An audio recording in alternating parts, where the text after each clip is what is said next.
So, a very good morning to you all, friends. Hope you are enjoying our course on principles of marketing.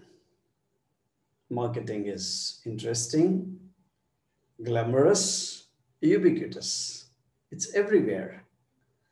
So, you can't escape marketing. Today, our session is pertaining to geographical pricing. I am also a postgraduate in geography, and which means different countries, regions, districts, zones, climates, wherever your products reach. So, how is it that you price your products to the needs of different geographies? One important dimension is that when you transport your products from place X, that is the point of manufacturing, to the place where the customers are living or are working, that involves huge cost of freight and risks also, which are commensurate with this. Therefore, in geographical pricing, companies would like to charge differential prices according to the different geographies of the world. And this gives rise to a concept of geographical pricing. Can you deliver this Domino's pizza on the moon to an astronaut at the same price at which you sell it here? Do you think a haircut costs the same price in US, New York, downtown New York, or Toronto as it costs here in Delhi or a smaller town or a village in India?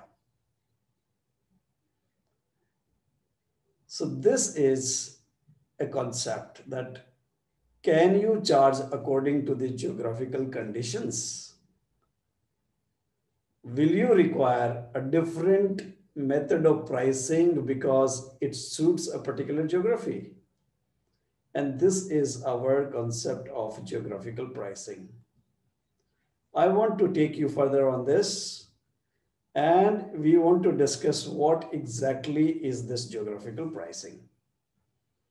So you are already gathering an impression and have gained some familiarity that yes, it is setting the price for a product or service for its customers. But the customers are located in different geographies or parts of the world, or maybe part of your own country, different parts of the country, or maybe different parts of your own state. And sometimes you can have geographical pricing applied within the same city. Because you know that certain restaurants, they say that, okay, no delivery charges up to certain kilometers. So that means beyond that, they would like to charge, apply a delivery charge. So this is the concept of geographical pricing, friends. Let's move ahead on this and try to understand it fully well so that anytime you are into marketing, you will be able to apply it beautifully. So I am going to share with you interesting instances where geographical pricing applies within the country and outside the country. I'm an expert of international marketing as I come from the Indian Institute of Foreign Trade. So I will also give examples from that situation. So to a great extent, and you are already gathering this impression that it is nothing but a method of price adaptation, adapting the price according to the geography. Adaptation, adaptation means you are not moving ahead with the standard pricing. There is a huge debate going on in the global market, whether companies should stick to standardized products, standardized prices, standardized promotions, or you think they should vary according to the regions and geographies. So in this particular session, the component is price, but it's all about adapting this price to the requirements of the geography. Do you think a firm can change its price model to suit different geographic areas? Should it charge the same to the rural customer who is a farmer, low income probably, or the customer is living in the slum area of the city and is a bottom of pyramid customer? Bottom of pyramid means low income. As you charge to wealthy, rich people living in posh areas of the cities that we have. So I think no, the firm has to differentiate. The firm has to use a different pricing approach, and this pricing approach can vary on the basis of the geography. Why? Because geographies have different characteristics. What characterizes geography? So you know that certain geographies, the per capita income is high. Certain geographies have high contribution to the GDP. Certain geographies, the per capita consumption is also high or low. So let me share an example. Per capita consumption of ice cream is much higher in Gujarat, say cities like Ahmedabad, as compared to per capita consumption of ice cream in Kolkata. Now, because of that, maybe you will have different geographical pricing. Not only that, the taste and preferences of the people also change. So if you really want people to try your products, so in certain geographies where you want to promote your products, you can offer them at certain prices which are lower. Yeah, so geographic pricing is characterized by the geographic features, the people living in that geography, their consumption patterns, their income patterns, and of course, it is widely relevant to pretty well relevant to the international markets, because companies usually do not set a single price for different countries that they cater to. How can the price for Somalia and Qatar be the same? How can the price for Malaysia and Bangladesh be the same? Yeah. So partly because Malaysia is far off as compared to Bangladesh. Bangladesh is just cross border. Partly because Malaysia probably has a different consumption pattern and income pattern. So we need to bear this into consideration and then move ahead, friends. So let's look at what exactly is geographic pricing. It's basically adjusting an item's or a product's sale price based on where the buyer is.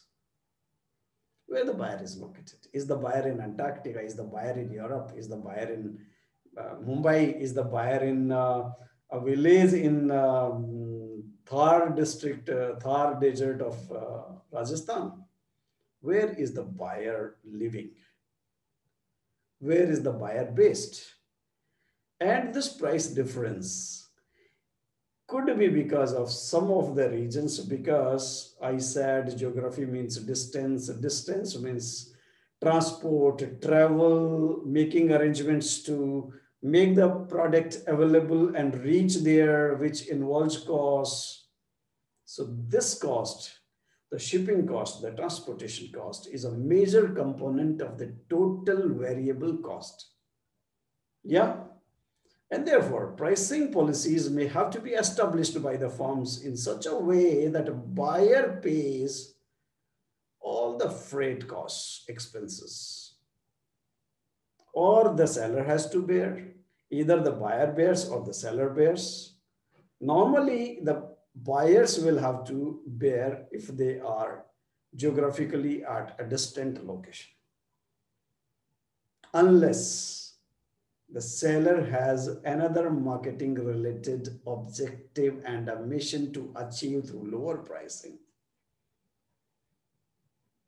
Okay, in international marketing, sometimes because of the terms of Incoterms, international commercial terms, the seller and buyer, they share the responsibility because they clearly stipulate that this is what the buyer will bear and this is what the customer will bear. So the seller will bear. So geographical pricing, the prices are in different, could be in different currencies, because if you talk of the international market, the euro and the yen and the pound sterling and the rupees and rubles and whatnot. Currencies also fluctuate, so that's also risky.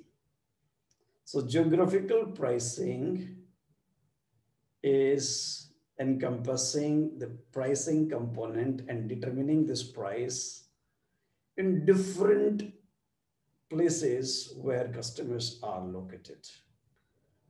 And these prices, as I told you, are charged on variety of factors, different conditions.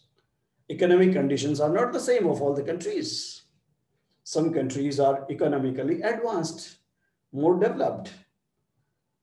Also, the competitive landscape there in those geographies is very different from your own country. So the competitive situation may warrant that you charge a lower or a higher price. You need to vary that price because it's a very, very competitive market there. Okay, so such markets where Chinese goods are offered at lower prices, then because of the competitive situation, our Indian exporters also have to quote, negotiate and sell at lower prices. The laws and the rules that regulate, pricing also can help in lowering or increasing the geographical prices. So certain regions, there are laws that you cannot charge more than this. It has to be a fair price.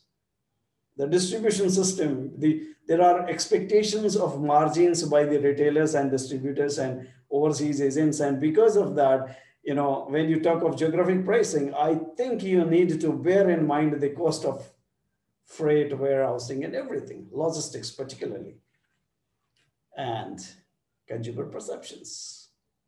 So if your product is perceived of great quality, higher quality, say Japanese electronics, then they can charge, if the perception is good, you can charge a better price in those markets. Cost considerations, of course, are very important.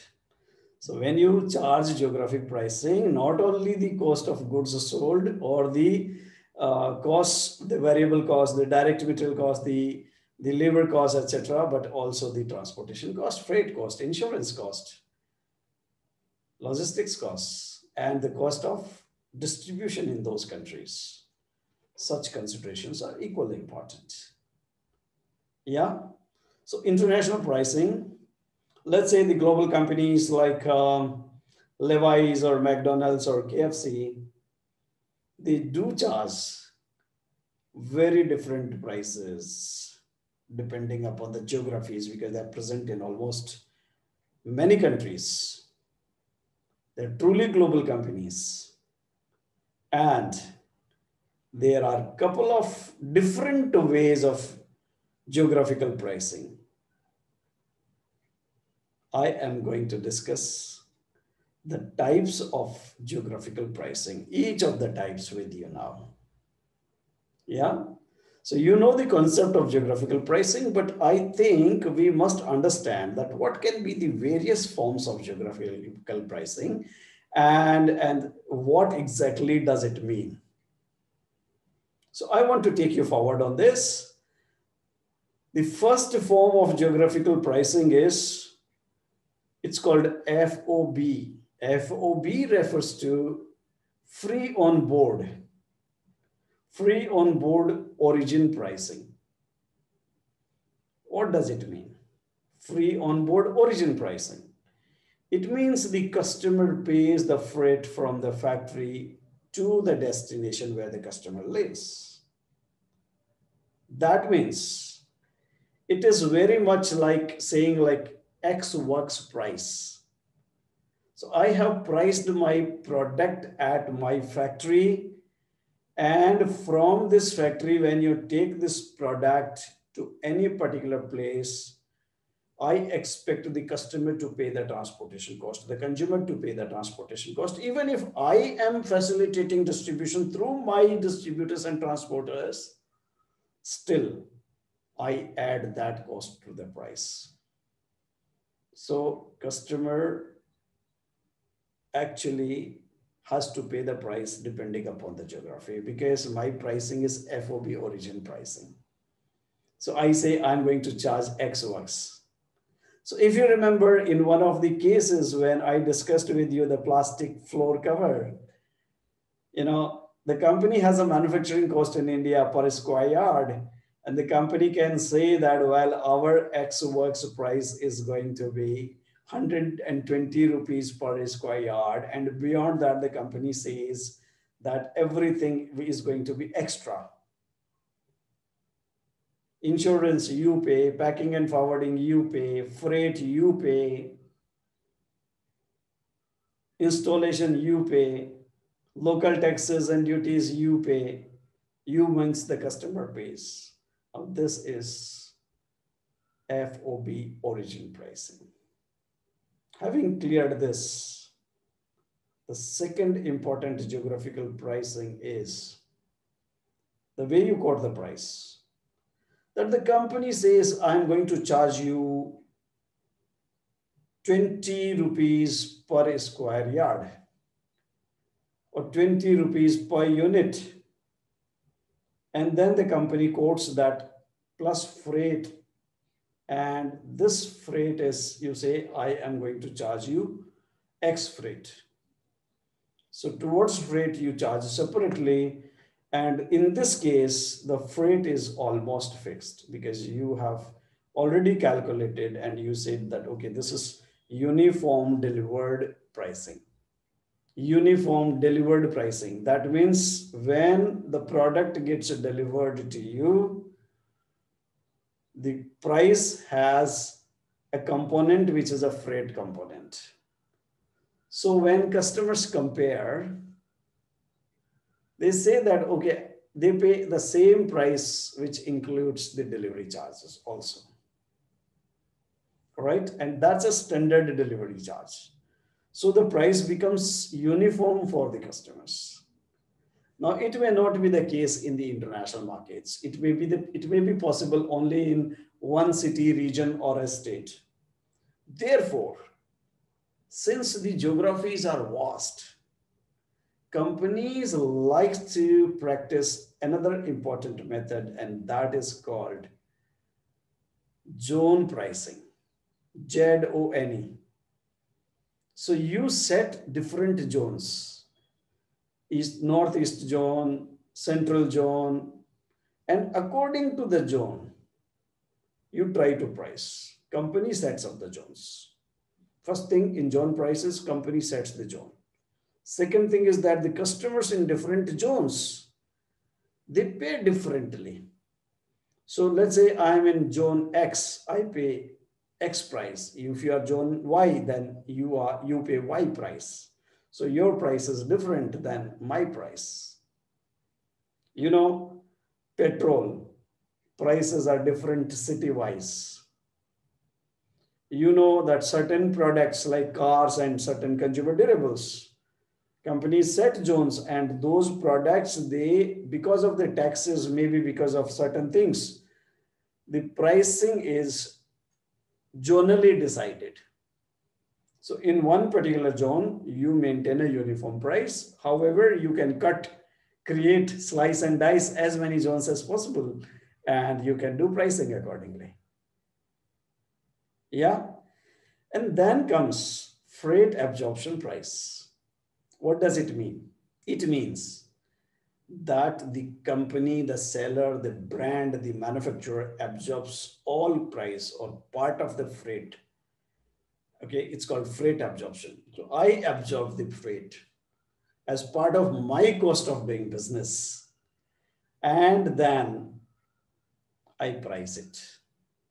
Okay, so I may not charge the freight separately to the customers. I do not put them into the zones because I'm interested in developing business. As I'm looking for growth in my business, it is my objective that I absorb a lot of freight and such costs so that geographically, different geographies, people feel that this brand or the marketer has absorbed the costs and is trying to price, the same all over the country.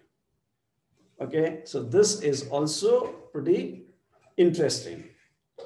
And then what happens is you can have a base point, like you have headquarters. Same way, if my factory is in Kolkata, if I'm manufacturing bread here, and I say price in Kolkata is 20 rupees a pack. But then I say rest of India, I can price differently. So I say states like Bihar, Odisha, neighboring states, the price is 22 rupees. But if this bread has to be transported to Bangalore, then you price it 25 rupees. Hindu newspaper, The Hindu, it gets printed, it publishes from Chennai. And when they deliver it in Kolkata, they charge not 15 rupees, but 4 rupees are charged because that is, for the airfare freight, because every day the newspaper has to fly and therefore, there's a charge. Or even if it does not fly, suppose you have a press here, still, you can create a geographical charge, geographical price. So basing point price means you create a base point, which is a city where you normally the manufacturer is based. And from there, any movement beyond or further into the other geographical territories warrants a higher price, a different price. However, friends, you can adapt the geographical pricing also. You can modify and work on the approaches as I have discussed with you: FOB origin pricing, uniform delivered pricing, zone pricing, freight absorption pricing, and base point and then pricing. Now, these pricing approaches are practiced by different companies. I can cite an example. There is a company, Taiwanese company, which is into bicycles. Their bicycles are, high-end electrical bicycles, and they want to price them premium. But in Australia, their subsidiary is selling them at lower prices because they chose a very different kind of a channel. So these variations could be possible. A Harley Davidson may cost not the same in India as it costs in other countries, right? Yeah, a Gillette razor does not cost the same in India as it costs in America. So as I told you, that geography, consumption, income, those things are different. So the prices can also be different. And in the international markets, the Incoterms. Inco means international commercial contract, because buyer-seller contracts are there. So effective January 2020, there are some 11 Incoterms which have been developed by International Chamber of Commerce. And these terms of shipment and delivery, which are used in the contracts, call for different prices because the terms are different. I don't know what term you will choose. So a buyer might still use FOB, which is Ex Works, or a buyer might choose a term which is FCA, free on carrier, free carrier, or might choose carriage paid to, or might choose a term, Incoterm, like, delivered duty paid, or delivered at place unloaded. So what in international commercial terms we use, they determine, because it reduces the potential for any misunderstanding later on between the buyer and seller.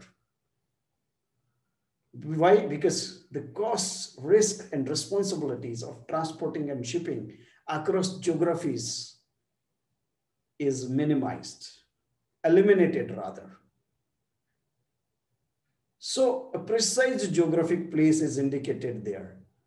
For example, you have to say that 50 United Avenue,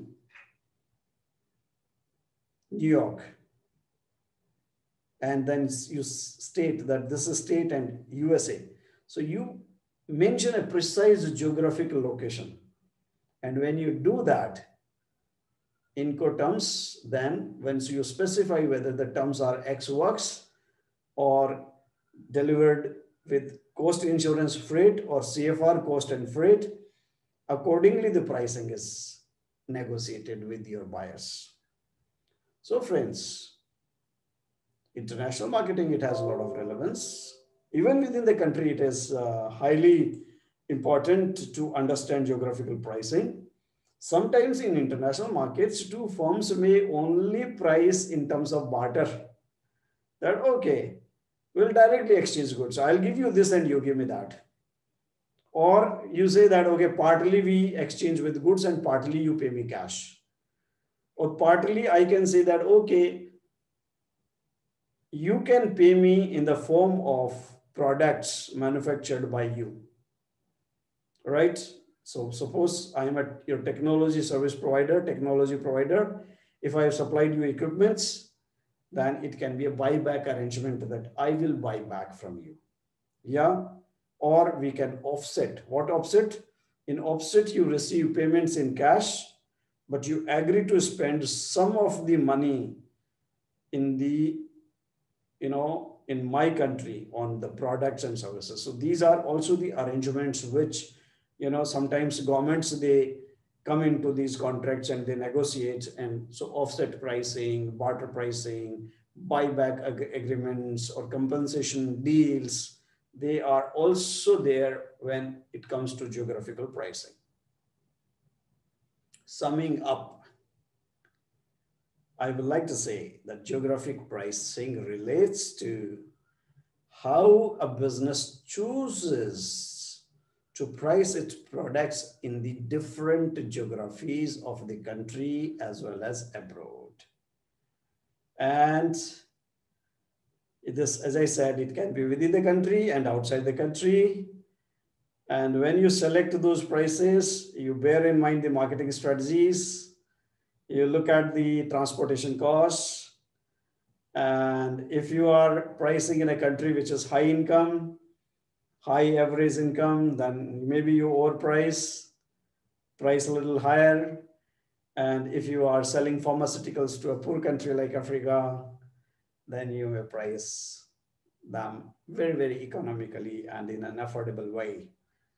So friends, this allows you to spread that your products keep the customers hooked in different geographies of the world. Yeah, this is a recipe for success when you actually go in for and practice geographical pricing. So with that, I would like to, conclude this session, and let us meet in the next session on pricing. Hope you enjoyed this session. Thank you.